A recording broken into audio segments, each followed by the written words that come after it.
आपण या ठिकाणी ही प्रवचन सेवा आयोजित केलेली आहे। आपल्या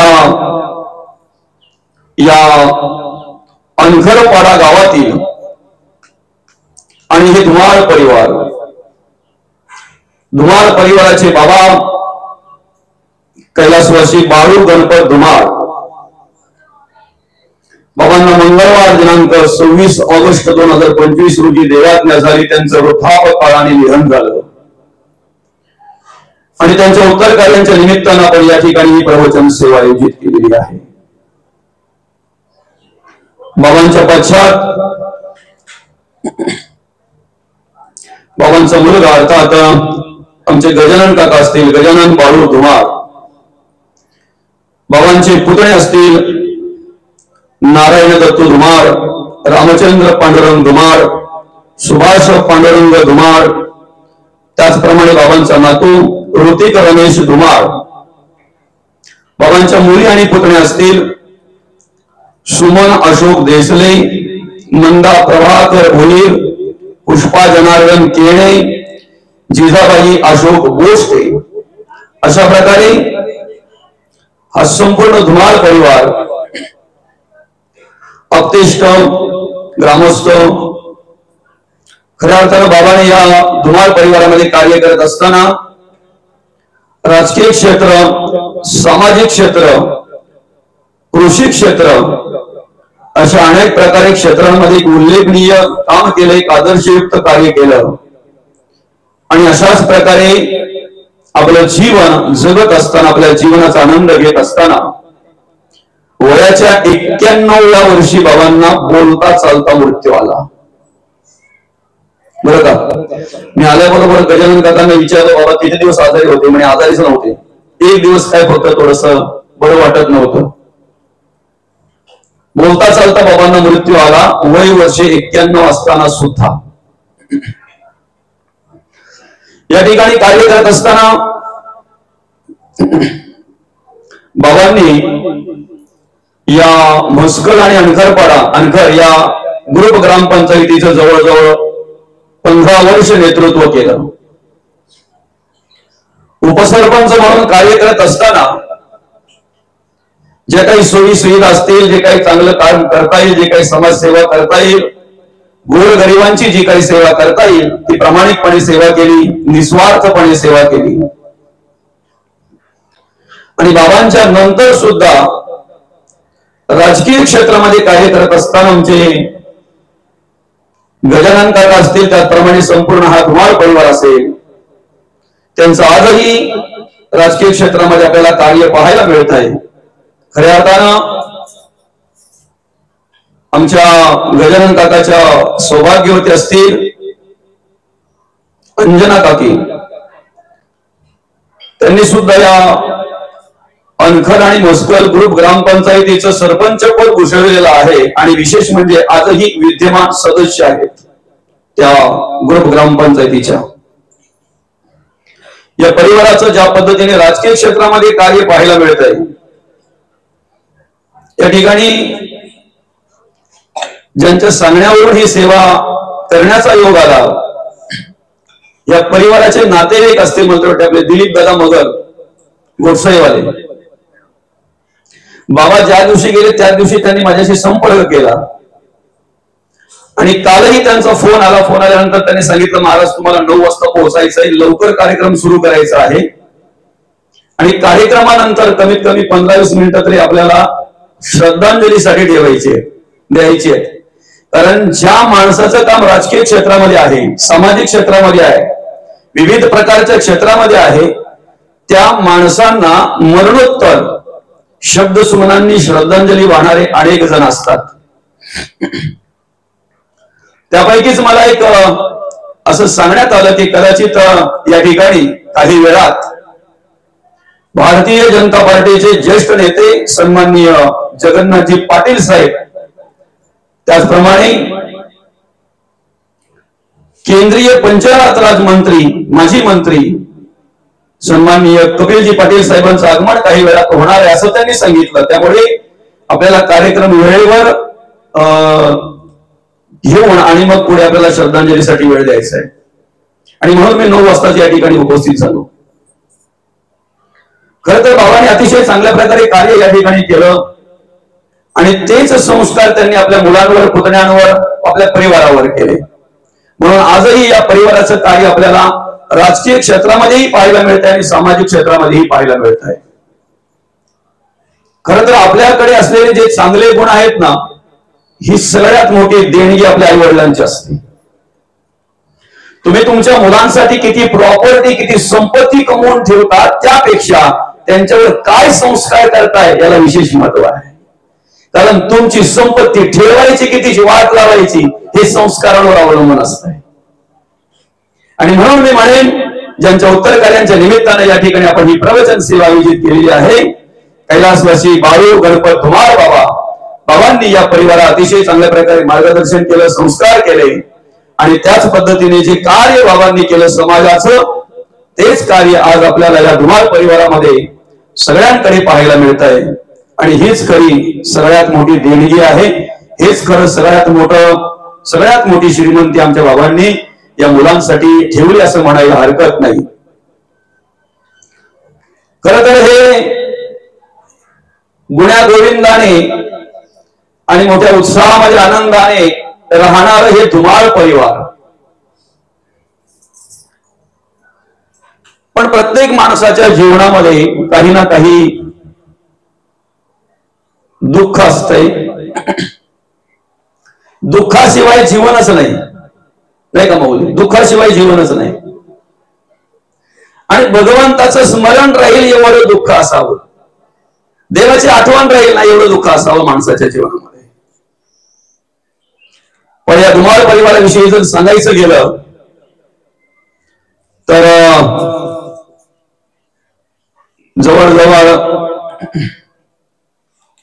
2004 पासून या धुमाळ परिवारावर अनेक दुःखाचे प्रसंग आले. खरं तर बऱ्याच वर्षांनी या धुमाळ परिवारामध्ये एक अतिशय दुःखद घटना घडली. ती म्हणजे 2004 साली आमच्या गजानन दादांचं लहान लेकरू एक या धुमाळ परिवारामध्ये आणि या धुमाळ परिवाराची एक लहान मुलगी, गजानन दादांची मुलगी 2004 साली सोडून गेली. त्यानंतर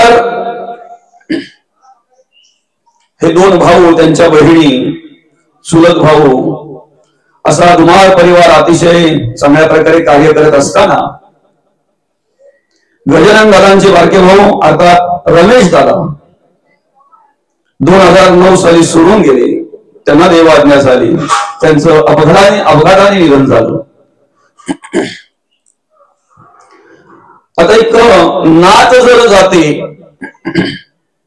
मुलगा जातोय बरं का, आणि त्यात या ठिकाणी या परिवारामध्ये कार्यरत असलेली आपल्या धुमाळ परिवाराच्या आत्या मानिवलीला दिल्या होत्या. पण नंतर त्या इकडे या धुमाळ परिवाराने त्यांना सांभाळल्या.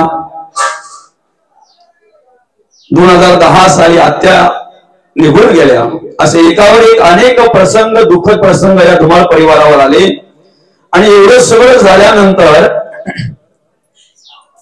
2013 साली धुमाळ परिवाराचं मातृक्षेत्र हरपलं. आपलं आई साहेब निघून गेल्या. आई साहेबांना देवाज्ञा झाली. आणि त्या दुःखातून कुठे सावरता नाही सावरतात तर आज आपले धुमाळ परिवाराचे पिता श्री कैलासवासी बाळू गणपत धुमाळ बाबा मंगळवार दिनांक 26 ऑगस्ट 2025 रोजी त्यांना देवाज्ञा झाली. त्यांचं वृद्धापकाळाने निधन झालं. जाणं तर प्रत्येकाला आहे, जन्माबरोबरच मृत्यू आहे. सगळे साथ सोडतात पण मृत्यू कधी माणसाची साथ सोडत नाही. आम्ही आमच्या जीवनामध्ये कार्य करत असताना अनेक गोष्टी सत्य आहेत.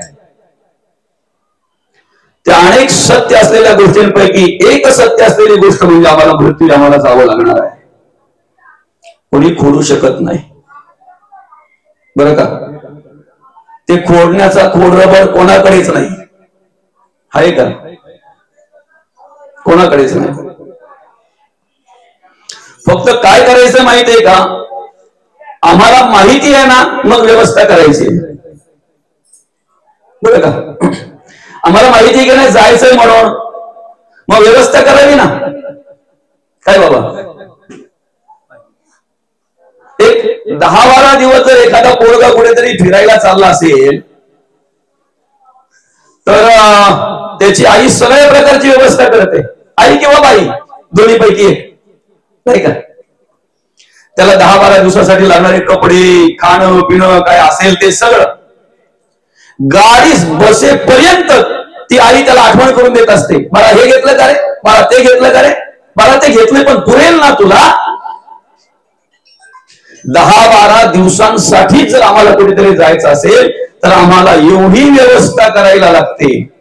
बरं का, जिथे आम्हाला कायमच जायचं आहे, बरं का, तिथे आम्ही व्यवस्था करायला नको. आमच्या बरोबर काहीतरी न्यायचंय, आम्हाला व्यवस्था करायला नको का मावशी? करायला पाहिजे की ना. जायचं आहे हे तर 100% सत्य आहे. जायचं आहे हे 100% सत्य आहे. मग 100% जर सत्य आहे जायचं आहे ते, तर मग आम्ही काय केलं पाहिजे, ती व्यवस्था केली पाहिजे. बरं का, व्यवस्था केली पाहिजे. रावण आहे की ना, रावणाकडे सगळे देव कामाला होते बाबा. बरं का, सगळे देव त्यांनी बंदिस्त टाकले होते, कामाला ठेवले होते. बरंच काय काय काय काय कोणाकोणाला काय काय कामं लावून दिलेत ना, ते पुराणामध्ये सांगितलंय. गणपतीला गाढवा राखायचं काम दिले त्यांनी, गणपती बाप्पाला. आणि त्याच्याकडे आहे ना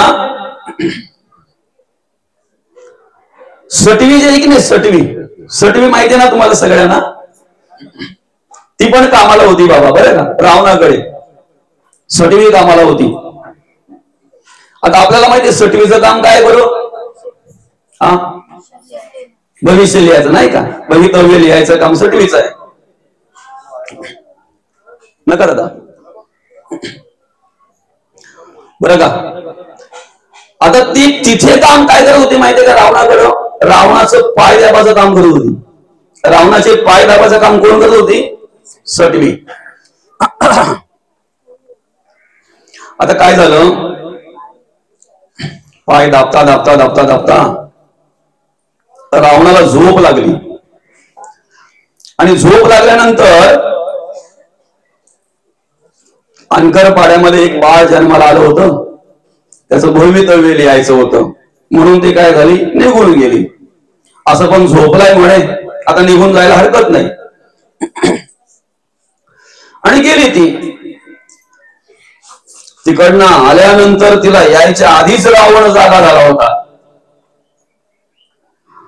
आता रावणाला न विचारता जायचं म्हटल्यानंतर रावणाला राग येणारच आहे. बरं का, रामाच्या बुद्धीचा एखादा माणूस असेल ना, आणि त्याला एखाद्या वेळी जर त्याची बाई न विचारता गेली तर काही वाटत नाही, समजतंय ना.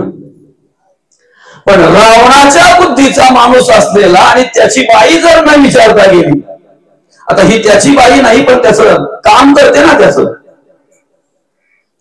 रावण बोलेला ना, जरी मला झोप लागली असेल तरी तू जायला नको होतं, आणि जर जायचं होतं तर मला विचारून जायचं होतं, कुठे गेली होती.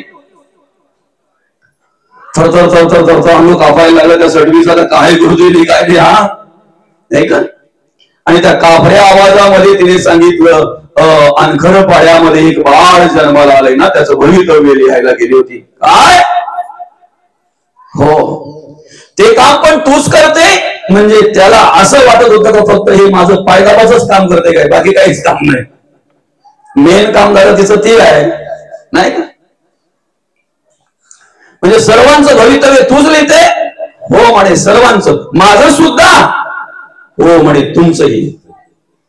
बरं का, आता मला सांगा, आपल्याला जर कदाचित अशी सटवी भेटली आपलं भवितव्य लिहिणारी, बरं का, तर आपण तिला काय विचारावं, तू जे काही लिहिलं असेल ते लिहिलं असेल, पण माझा उद्धार कशात होईल ते सांग. बरोबर आहे की नाही. तू जे काही लिहिलं असेल ते लिहिलं असेल, पण माझा उद्धार कशात होईल ते सांग. हा विचार परमार्थिक माणसाचा झाला, ऐकताय ना? पण राक्षसी वृत्तीचा जो आहे, रावणाच्या वृत्तीचा जो आहे, तो काय विचारतोय बघा. स्वतः रावण सटवीला काय बोलतोय, सांग माझा मृत्यू कधी आहे. कारण सगळ्यात मोठी भीती माणसाला कसली आहे, मरणाची. कशालाच घाबरत नाही माणूस, मृत्यूला घाबरतो. बरं जे आहे ते आहे ना, घाबरून काय टळणार आहे का? घाबरून टळणार आहे? उलट काही वेळेला आपल्याला असं पाहायला मिळतंय की घाबरून लवकर जाणं होतंय. काय घाबरून लवकर जाणं होतंय, नाही का? हा, आपण बघितलं नाही का काका? मला तरी वाटतंय 100% बरं का, 100% जवळजवळ 80% लोक काका त्या टायमाला घाबरूनच गेली. 20% फक्त खऱ्या अर्थानं त्यावेळेला कोरोनाच्या काळामध्ये फक्त 20% लोकच असे असतील की ती खऱ्या आजाराने, जो काय आजार असेल त्या आजाराने गेली. बाकी 80% जवळजवळ घाबरूनच गेली. आता काय झालं माहितीये का, रावणाने विचारलं माझा मृत्यू कधी आहे ते सांग. सटवी काफत काफत सांगायला लागली, अजराजाचा पुत्र दशरथ. म्हणजे त्यावेळेला कोण कार्य करत होता, अजराजा. बरं का, अजराजाचा पुत्र दशरथ, दशरथाचा पुत्र श्रीराम, आणि श्रीरामाच्या हातून तुमचा मृत्यू आहे. बरं का, काय सांगितलं, अजराजाचा पुत्र दशरथ, दशरथाचा पुत्र श्रीराम, श्रीरामाच्या हातून तुमचा काय आहे, मृत्यू आहे. आता आपला विषय काय होता माहितीये का, लिहिलेलं खोडू शकत नाही, खोड रबड आमच्याकडं नाही, हा विषय होता आपला. रावण काय बोलतो माहितीये का, ठीक आहे लिहिलंय तू ना, तू लिहिलंय ना, खोडून टाक. काय बोलला तो, तू लिहिलंय की नाही, खोडून टाक. त्यावेळेला ती सटवी बोलते, लिहायचा अधिकार माझा आहे, लिहायचं काम माझं आहे, खोड रबड माझ्याकडे नाहीये दादा, मी खोडू शकत नाही, माझ्याकडे खोड रबड नाहीये. मग बृहस्पतीकडे सगळं हे डिपार्टमेंट, हे सगळं काम कोणाकडे, बृहस्पतीकडे. आणि मग रावण तशाच अवस्थेमध्ये निघाला बृहस्पतीकडे. पर्याय शोधण्यापेक्षा तुम्ही तयारी ठेवा, समजताय ना? टिटवाळा स्टेशनला जर बसलेत तुम्ही ट्रेन मध्ये आणि तुम्हाला शार स्टेशनला जर उतरायचं आहे, आंबिवली सोडल्याबरोबर तुम्ही तुमची छत्री, पिशव्या, जे काय असेल ते घेऊन तयारीच पाहिजे. उतरायचं आहे ना, तसं उतरायचंच आहे प्रत्येकाला. मग त्याच्यासाठी आम्ही काय केलं पाहिजे, आधी तयारी केली पाहिजे.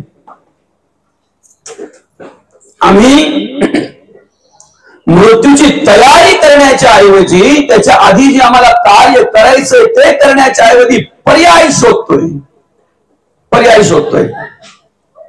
आणि म्हणून मग तो काय झाला, तसाच पिसळलेल्या क्रोधिष्ठ अवस्थेमध्ये बृहस्पतीकडे निघाला.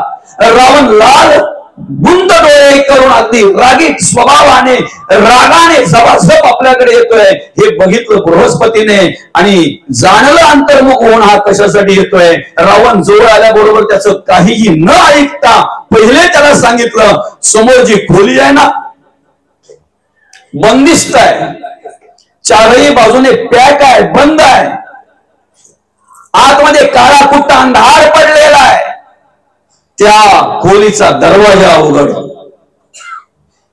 कोणाला सांगितलं, रावणाला, बृहस्पतीने.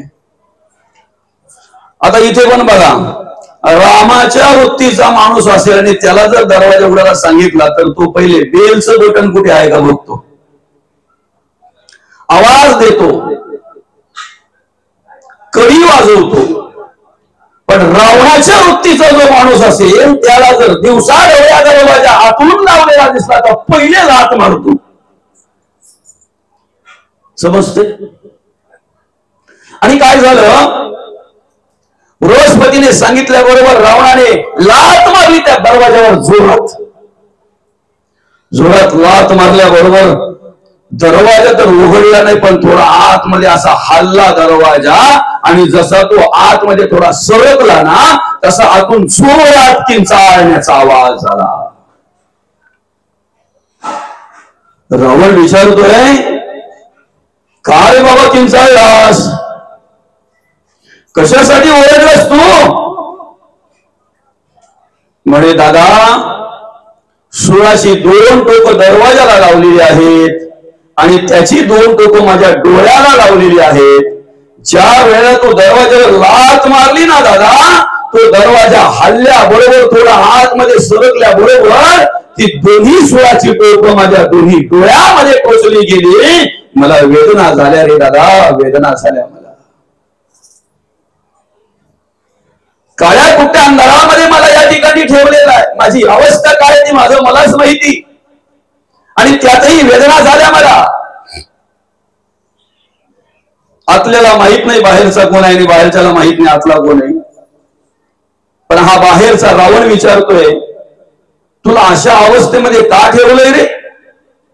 त्यावेळेला त्याने सांगितलं, पाप कर्म केल्यामुळे. बरं का, पाप कर्म, अधर्माने वागल्यामुळे, अनितीने वागल्यामुळे. म्हणजे काय केलं, आईला आई कधी बघितलं नाही, ताईला ताई कधी बघितलं नाही. भगवंताच्या कृपेने जे प्राप्त झाले ते माझं मी तर ओरबडलं, पण लोकांचं पण ओरबडलं. लोकांचं शोषण केलं, गरिबाचं शोषण केलं, दुःख दिलं, निंदा केली, नालिस्ती केली. आणि म्हणून मला या ठिकाणी या काळ्या कुट्या अंधाऱ्या खोलीमध्ये मला ठेवलेला आहे. आता बाहेरचा रावण विचारतोय, तुझी सुटका कधी? तेव्हा तो बोलतोय, अजराजाचा पुत्र दशरथ. आतला बोलतोय बरं का, अजराजाचा पुत्र दशरथ, दशरथाचा पुत्र श्रीराम, आणि श्रीरामाच्या हातून जेव्हा त्या रावणाचा वध होईल ना, तेव्हा तो माझ्या जागेवर येईल आणि मग माझी सुटका होईल. मला सांगा, ऐकतोय कोण? ऐकतोय रावण. आता एवढं ऐकल्यावर त्यांनी पर्याय शोधायला पाहिजे का व्यवस्था करायला पाहिजे? आपला विषय बघा काय आहे. एवढं जर त्यांनी ऐकलेलं आहे तर त्याने पर्याय शोधायला पाहिजे का व्यवस्था करायला पाहिजे? व्यवस्था करायला पाहिजे ना. तो पर्याय शोधत राहिला, म्हणून शेवटी जे व्हायचं तेच झालं. मृत्यू प्रत्येकाला आहे दादा, मृत्यू कोणाला चुकवता येणार नाही, कोणाला चुकवता येणार नाही. बरं का, एका राजाच्या स्वप्नामध्ये यम गेला आणि ते यमाने सांगितलं, उद्या संध्याकाळी 5:30 वाजता मी तुला घ्यायला येतोय. येणारच, फक्त जागा तू ठरवायची. सर काय सांगितलं? टायमिंग मी ठरवलंय, जागा तू ठरवायची, पण मी येणार. आता एवढं स्वप्न सकाळी उठल्याबरोबर त्याला कशी झोप लागली. पहाटेच सभा बोलावली, सगळे आले तिथे, मोठे रथी महारथी ज्ञानी पंडित सगळेच. सगळ्यांना सांगितलं ते स्वप्न. यम येतोय 5:30 वाजता घ्यायला. टायमिंग त्याने फिक्स केलाय. मला म्हणतो जागा तू फिक्स करायची आहे, पण ते त्याने मला इथे बघितलंय, राजवाड्यात बघितलंय त्याने मला. आता याच्यावर पर्याय शोधा, काय करायचं ते. एक एक एक एक त्या ठिकाणी ज्ञानी जे होते, पंडित जे होते, ते एक एक एक एक सांगायला लागले काय करायचं काय नाही. बरंच काय काय काय काय सांगायला लागले. शेवटी एकाने सांगितलं, महाराज सकाळपासून संध्याकाळपर्यंत जेवढं पळता येईल तुम्हाला तेवढं पळा, जेवढं लांब जाता येईल तेवढं लांब जा. त्याला समजलंच नाही पाहिजे, त्याला दिसलंच नाही पाहिजे राजा नेमका कोण कुठे आहे. तो इथे येऊन शोधून शोधून परत गेला पाहिजे. आणि राजाला पटलं. उजेडल्यापासून राजा धावत सुटला, पळत सुटला. मध्येच थोडी भूक लागली त्याला, पण तो विचार करतोय खात बसेल तर तेवढा वेळ पळायचा राहून जाईल, तेवढाच अंतर अजून पुढे जाईल ना. तहान लागली, भूक लागली, सगळं बाजूला ठेवलं, राजा पळतोय पळतोय पळतोय, 5 वाजेपर्यंत राजा पळाला, तहान भूक बाजूला ठेवून. आणि शेवटी अशा जंगलामध्ये गेला की ज्या जंगलामध्ये एक मस्तकी झाड होतं, त्या झाडाची सावली पडली होती. त्या सावलीला जाऊन थकलेल्या अवस्थेमध्ये राजा, नाही बोलायची हिंमत राहिली, नाही चालायची हिंमत राहिली, की कुठल्याही प्रकारे अंगामध्ये शक्ती राहिली नाही, कारण सकाळपासून भुकेल्या अवस्थेमध्ये राजा पळतोय. अशा अवस्थेत त्या झाडाच्या सावलीला पडून राहिला आणि विचार करायला लागला, सुटलो बाबा एकदाचा, कारण एवढा पळालोय, एवढा लांब आलोय, यमालाच काय कोणालाही माहिती होणार नाही, कोणालाही सापडू शकत नाही, एवढा अभयारण्यामध्ये आणि एवढा लांब आलोय मी.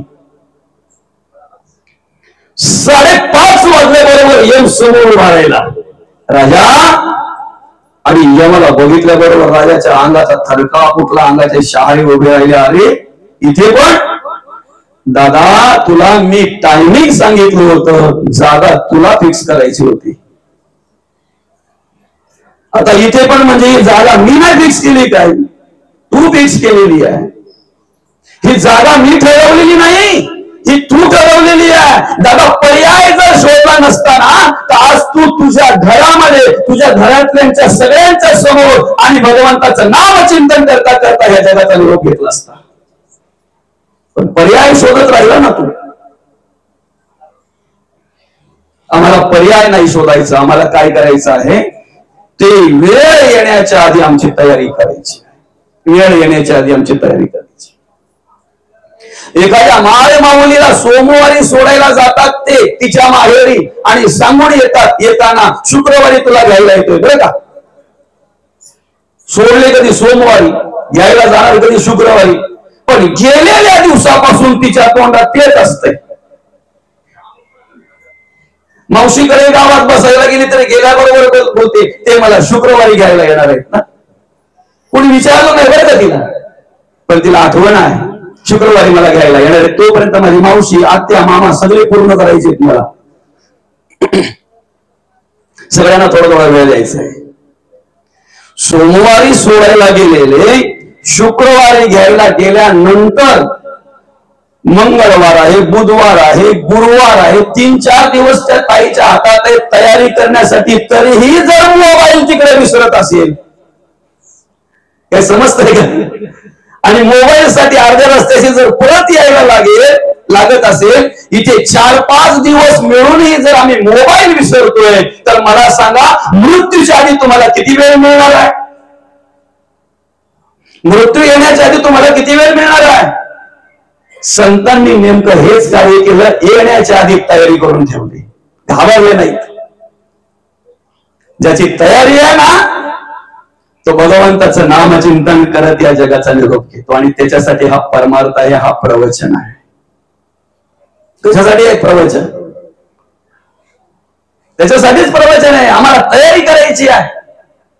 मृत्यू जर सत्य आहे, जाणं जर सत्य आहे, तर आम्ही आमचा संसार सांभाळायचा आहे, प्रपंच सांभाळायचा आहे, घरदार, शेतीवाडी, समाजकार्य, राजकारण जे काही असेल, ज्या क्षेत्रामध्ये आम्ही असू त्या क्षेत्रात आम्हाला कार्य करायचं आहे. पण ते कार्य करताना आम्ही कोणा व्यक्तीचं, पशु प्राण्याचं नाही, प्रत्यक्ष देवाचं कार्य करतोय, अशी भावना आमच्या अंतःकरणामध्ये निर्माण झाली पाहिजे. अशी भावना आमच्या अंतःकरणामध्ये निर्माण झाली पाहिजे, बरं का. तयारी करायची आम्हाला नाही. काही काळ आधी पण आम्हाला कळत नाही की आम्हाला जायचंय म्हणून, काही काळ आधी पण नाही. बरं, ते कसं ठेवलेलं आहे का, सांगितलेलं आहे का तुला घरातच येईल, घरातच मृत्यू येईल, बाहेरच येईल, अमुक ठिकाणीच येईल, अमुक वाजताच येईल, असं काही नाहीये.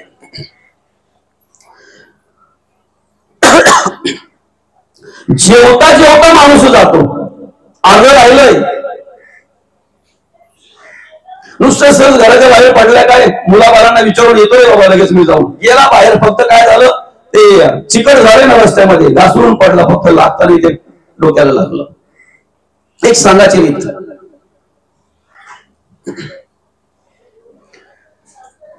घरात बाहेर 1.5 भाकरीची शिदोरी घेऊन निघालेला माणूस संध्याकाळी परत येईलच याची गॅरंटी नाही. आता मागे आपण ट्रेनचा प्रकार बघितला ना दादा, नाही का? किती घरच्यांना अशा अपेक्षा असते, गेलेले आमचे संध्याकाळी परत येते, आमचे बाबा, आमचे दादा, माझे पती, आई वडील बोलतात माझा मुलगा कोणत्याही वेळाने कधी येऊ शकतो, आम्हाला माहिती नाही कधी येईल ते, बरं का? फक्त आम्ही काय करायचं आहे, तो दिवस, ती वेळ, तो टायमिंग येण्याच्या आधी आमची तयारी करायची. आणि म्हणून मग या ठिकाणी भगवंत काय म्हणतात, आम्ही जर अखंड भगवंताचं स्मरण केलं, अखंड नामस्मरण केलं,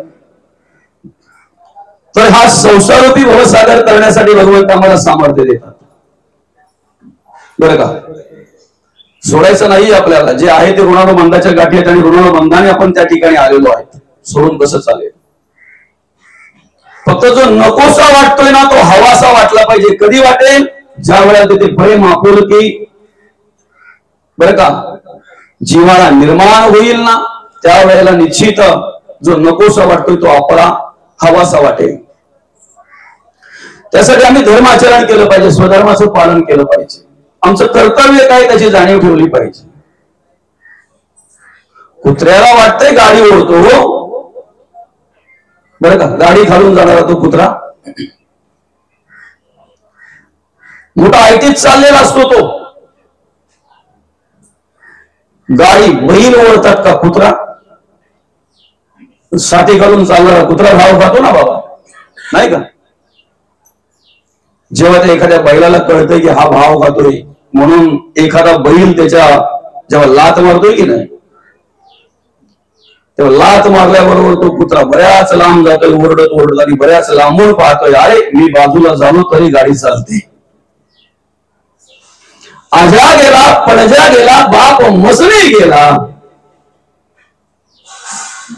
कुठेतरी बदलायला पाहिजे ना माणसाने, बदलायला पाहिजे की नाही? देखत देखत नातू पडतो तोही तैसा झाला. बदल होणार कधी? बदल व्हावा म्हणून प्रवचन आहे, बदल व्हावा म्हणून कीर्तन आहे, बदल व्हावा म्हणून संतांचं वाङ्मय आहे.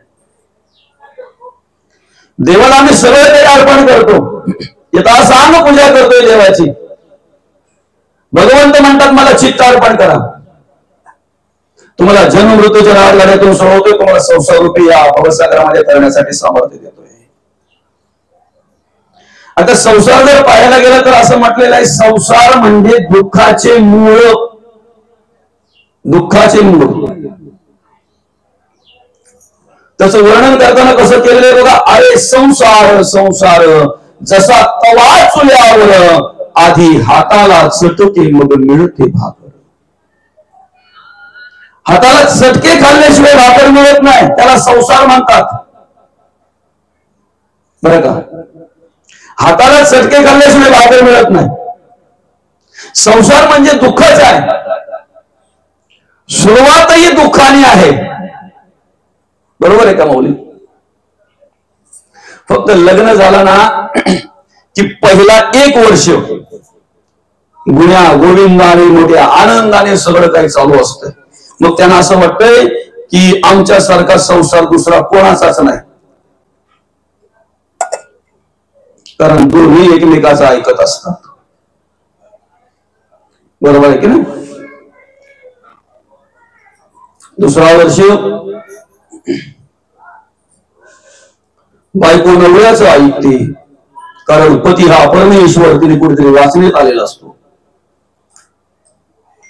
तिसऱ्या वर्षाला नवऱ्याचं थोडस काही माहिती झालं की मग त्याला तिचं ऐकावं लागतंय नाईलाजाने. आणि 4थ्या वर्षापासून ह्यांचं दोघांचं शेजारी ऐकतात, आणि मग तिथून त्यांना नकोसा वाटतो संसार, बरं का? संसार सुरुवातही दुःखमय आहे आणि शेवटही पश्चाताप आहे. फक्त संसार संसार आणि संसारच ज्यांनी केला ना त्यांच्या जोडीला जरा बसा, ऐका त्यांचं काय ते. ज्यांच्यासाठी हाडाची काढ केली, रक्ताचं पाणी केलं ना, आज तीच मुलं बोलत आहेत आमचे बाबा काही कामाचे नाही राहिले. नातवंड चेष्टा करायला लागली, हाडाची काळे करून रक्ताचं पाणी करून जे घर तयार केलं ना, ते घर आज त्या आजोबांना खायला लावता येईल. फक्त संसारच केल्याचा परिणाम आहे हा. जगद्गुरु तुकोबांनी पण संसार केला, पण संसारात परमार्थ केला. बरं का? संसारात परमार्थ केला. मौली म्हणतात, अवघाची संसार सुखाचा करीना आनंद होईन तिन्ही लोक. तो संसार आपल्याला कळला पाहिजे. आमच्या संसाराकडे जर आम्ही बघितलं ना, तर संसार सुरुवातीलाही दुःख आहे, शेवटही दुःख आहे. परमार्थाकडे जर बघितलं तर परमार्थात सुरुवातच सुखाची आहे. सुखाचं आगर आहे, ते सर्व सुखाचे आगर बाप रखुमादेवीवर. सुखाचं भांडार भरलेलं आहे. संताची या गावी प्रेमाचा सुकार नाही तर मला दुःख लेश. त्या संतांच्या गावामध्ये आम्हाला याचक जरी होऊन राहायची वेळ तरी आम्ही राहायला तयार आहेत. तेथे मी राहीन होऊन याचक घालतील भीकतेची मोज. बरं का? संसारामध्ये परिस्थितीला महत्व आहे. परिस्थितीला तुम्ही सूर्य बघायला गेल्यानंतर पहिले त्यांचं काय पाहता बरं? तुम्ही मित्र जवळ करता, काय पाहून मित्र जवळ करता?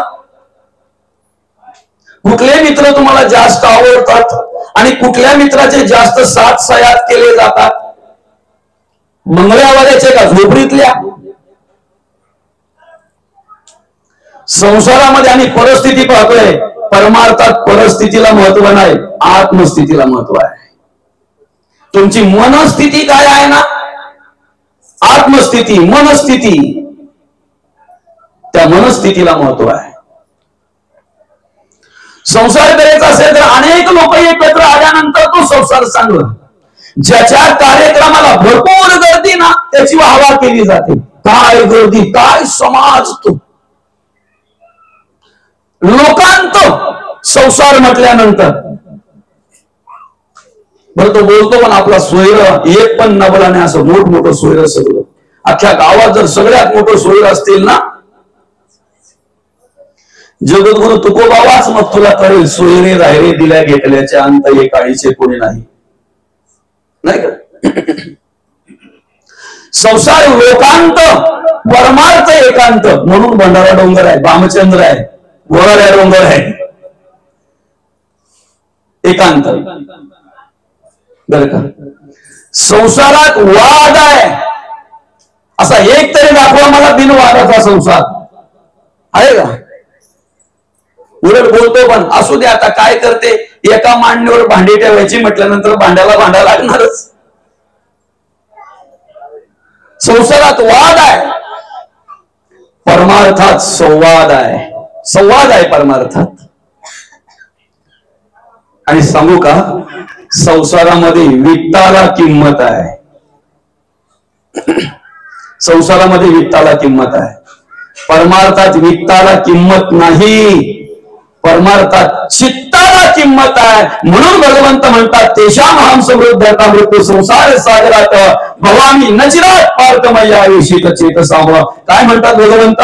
तुम्हाला या जन्म मृत्यूच्या राहगाड्यातून मी सोडवितोय. नवे नवे तुम्हाला या संसारूपी भवसागरामध्ये तरण्यासाठी सामर्थ्य देतोय. फक्त तुम्ही काय करा, मला चित्त अर्पण करा. परमार्थात चित्ताला महत्व आहे. आम्ही ते चित्त देवाच्या चरणी अर्पण केलं पाहिजे. आम्ही ते चित्त देवाला अर्पण केलं पाहिजे. बरं का? रात्र दिवस तो विद्यार्थी अभ्यास करतो, पण एकीकडे पुस्तक पुढे बाजूला मोबाईल. मला सांगा, किती वेळ अभ्यास केला म्हणजे याचा अभ्यास होईल? मग परीक्षा झाल्यानंतर रिझल्टच्या वेळी त्यांच्याच घरातली बोलतात, ती शेजाऱ्यांची पोरं कधी अभ्यास करताना दिसत नाही, कधीतरी पुस्तक हातात घेतात. आणि हा सकाळपासून संध्याकाळपर्यंत त्याच्या हातात पुस्तक. नापास का झाला बरं? सकाळपासून संध्याकाळपर्यंत हातात फक्त पुस्तक असते, पण चित्त मोबाईलवर असते ना. अभ्यासात चित्त नाही ना. ती थोडाच वेळ करत असतील, पण चित्त अभ्यासात असेल ना. काय कुठलीही गोष्ट करायची म्हटल्यानंतर चित्ताला खूप महत्व आहे माऊली, चित्ताला खूप महत्व आहे. एखाद्या माई माऊलीला विचारलं ना, काय ग कसं झालं तुझ्या मुलीचं? काय सांगू ग तुला, सोन्यान पिवलं झालंय. पोरीचं माझ्या सोन्यान पिवलं झालंय, काही कमी नाही. काय बसशील तो, बंगला ना, गाड्या ना, घोड्या ना, माड्या ना, काय बसशील ते वाकून चालते एवढं घरात तिच्या, काही कमी नाही माझ्या मुलीचं. पण बहे काय सांगू तुला ग, पाहुण्याचं संसारात चित्त नाही ना. सगळं आहे, पाहुण्याचं संसारात चित्त नाही, सगळ्याला किंमत शून्य आहे. बरं का? तसं आमच्याकडे सगळं आहे. आम्ही पूजा करताना यथा सांग पूजा करतोय. आता बघा ना किती मोठे गणपती नाही. काल तर व्हिडिओ बघितले माऊली, पायाने तुडवल्या मूर्ती त्या विसर्जनाच्या वेळेला. हे उपयोग करायला सांगतोय कोण तुम्हाला? मोठी मूर्ती म्हणजे मोठे तुम्ही श्रद्धावान झाले का? श्रद्धावान झाले, मोठी श्रद्धा का तुमची? अरे पैशाने श्रीमंत असाल म्हणून मोठ्या मूर्त्या आणत असाल, पण त्यांची जर विटंबना होत असेल ना, त्यांची जर अवहेलना होत असेल ना, आणू नका. देव कोपणार नाही आणि कोपतो तो देवच नाही. काय करतोय आम्ही? देव घरा आल्याची खूण आहे. आम्हाला समाधान झालं पाहिजे, आम्हाला सुख मिळालं पाहिजे, आमच्या घरात आनंद वातावरण झालं पाहिजे. काही महिलांना गणपती आले की अंगाला थरका पुरतो माऊली. का? आमचा बाप्पा कधी गायब होईल घरातला. अहो 10-12 वर्ष घराचं तोंड करत नाही काही माणसं. आले तर काहीतरी घ्यायलाच येतात. सगळं वाहून झालं की बाईचं मंगलसूत्र सुद्धा विकणारी माणसं आम्हाला समाजामध्ये पाहायला मिळतात. हो, ह्याच वेळेला गणपती घरात आले तर उलट आणखी आम्हाला समाधान व्हायला पाहिजे, सुख व्हायला पाहिजे. देव घरात आल्याची खूण आहे. दया, क्षमा, शांती, तेथे देवाची वस्ती. आणि माझ्या महाई माऊलींच्या अंगाचा तडकाप होतोय. एकदा गणपती बसले की आमचा कुठे जाऊन बसेल सांगू शकत नाही. बरं बसल्यानंतर हारला का परत 10-12 दिवस त्याची त्याला शुद्ध नाही. का? टेन्शन आहे. टेन्शन दूर करायला मग ती बाया. मुलं बाळ कित्येकांचे रस्त्यावर येतात माऊली, कित्येकांचे संसार उद्ध्वस्त होतात. कित्येक माणसं ह्या वेळेला जुगारात हारले म्हणून आत्महत्या करतात. ही देवाची कृपा आहे का अवकृपा आहे? देवाची अवकृपा कधीच नसते. देव कधीच कोपत नाही. कर्माची अवकृपा आहे. ही आमची कर्म आहेत. तुम्ही धर्म कार्य पुढे करून जर अधर्म करत असाल तर देवाची कृपेची अपेक्षा करून कशी चालेल सांगा ना? देवाच्या कृपेची अपेक्षा करून चालेल? अरे साधं बाप लेकाचं उदाहरण जर आपण बघितलं तर तोच मुलगा बापाला आवडतोय जो बापाच्या सांगण्याप्रमाणे चालतोय. खरं आहे की खोटं आहे? बापाला कुठला मुलगा आवडतोय? बापाच्या म्हणण्याप्रमाणे, बापाच्या सांगण्याप्रमाणे जो मुलगा चालतोय ना, वागतोय ना, कर्म करतोय ना, तोच मुलगा बापाला आवडतोय. बापाच्या शब्दाच्या पलीकडे जाणारा मुलगा उलट बाप बोलतोय चुकी केली मी. खरं की खोटं आहे? अरे मग सगळे देवाची लेकरं आहोत आपण, त्याला आवडतील अशी कर्म केली तर आपण त्याला आवडू ना, तर त्याची कृपा होईल ना आपल्यावर. त्याला नावडती जर कर्म आम्ही केली, बरं या 10-12 दिवसात देवाला काय काय बघायला लागतंय, काय काय ऐकायला मिळतंय. माझ्या आई बहिणी जे ऐकू शकत नाही ते देवाला ऐकायला लागतंय. काय अवस्था आहे रे. आणि हे धर्म कार्य करतानाच आम्ही पुढे करतोय. नाईलाजाने आम्हाला काही वेळेला इतर धर्म ह्या व्यासपीठावरून दाखवावा लागतो. त्याला कारण काय? आमचे अधर्मी वाढले ना, म्हणून आम्हाला त्यांची स्तुती करावी लागते. जाऊन त्यांच्या प्रार्थना स्थळावर बघा, कधीतरी तुम्हाला गंगूबाई, शांताबाई, आला बाबूराव ऐकायला मिळेल का? बघा तुम्ही, मैं हूं डॉन मिळेल ऐकायला तुम्हाला? त्यांच्या मिरवणुका वगैरे असं तुम्हाला तरी पाहायला मिळणार नाही. आणि जर मिळाल्याच ना, नसतातच तिथे असं नको तो धिंगाणा आणि नको ते तुम्हाला पाहायला मिळणार नाही. काय करतोय आम्ही हेच आम्हाला कळत नाही. धर्म कार्य पुढे करून अधर्म करतोय ना, म्हणून नको ते आम्हाला पाहायला मिळतंय. देव कधी कोपत नाही, कोपतात ते आमची कर्म. आम्ही सहज बोलतोय, सगळं बदललं. आता काय बदललंय रे? ज्या पृथ्वीवर श्रीराम प्रभूंनी कार्य केलं ते कार्य आजही आपल्याला पाहायला मिळतंय ना. माऊली जातोय की ना आपण अनेक ठिकाणी पाहतो ना, श्रीराम प्रभूंनी केलेलं कार्य आजही पृथ्वीवर पाहायला मिळतंय. म्हणजे त्रेतायुगामध्ये केलेलं कार्य आजही जर आम्हाला या पृथ्वीवर पाहायला मिळतंय तर पृथ्वी तीच आहे. पृथ्वी बदलली का? पांडवकालीन मंदिरं जर आजही आम्हाला पाहायला मिळतात, भगवान श्रीकृष्णांनी केलेलं कार्य जर आजही आम्हाला अनेक तीर्थक्षेत्रे जर पाहायला मिळत आहे, द्वापारात असलेली पृथ्वी तीच आज कलियुगात आहे. युग बदललं, पृथ्वी बदलली नाही. त्यांना ज्या सूर्याने प्रकाश दिला तो सूर्य आम्हाला प्रकाश देतो. पंचभूत तीच आहे, पृथ्वी, आप, तेज, वायू, आकाश तेच आहे. त्यावेळी आंब्याला आंबेच येत होते आणि आजही आंब्याला आंबेच येतात. माऊली खरं की कुठं आहे? त्यावेळी चिकूला चिकूच येत होते आणि आजही चिकूला चिकूच येतात. बदललं काय? काय बदललं? सृष्टी तीच आहे, पंचभूत तीच आहे. पंचभूत बदललेली नाहीत, बदलल्यात ती माणसाची कर्म. बदलल्यात ती माणसाची कर्म. तुम्ही चार युगाचा निवाडा घेणार होता, त्रेता, द्वापार आणि कली या चार युगाची अवस्था बघा. निवाडा घ्या, काय चाललंय, कसा बदल घडत आलाय बघा. चार युगाचा निवाडा मी घेतला तर कृतायुगाला दुसरं नाव आहे सत्ययुग. जे पोटात तेच होतात, याला सत्ययुग म्हणतात. काय समजतंय? अधर्म नाही, आईला आई आणि ताईला ताईच. जे देवाच्या कृपेने मला प्राप्त झाले ते माझं आहे, दुसऱ्याचं माझं नाही. कोणाचा द्वेष करण्याचा अधिकार माझा नाही, कोणाची निंदा करण्याचा अधिकार माझा नाही.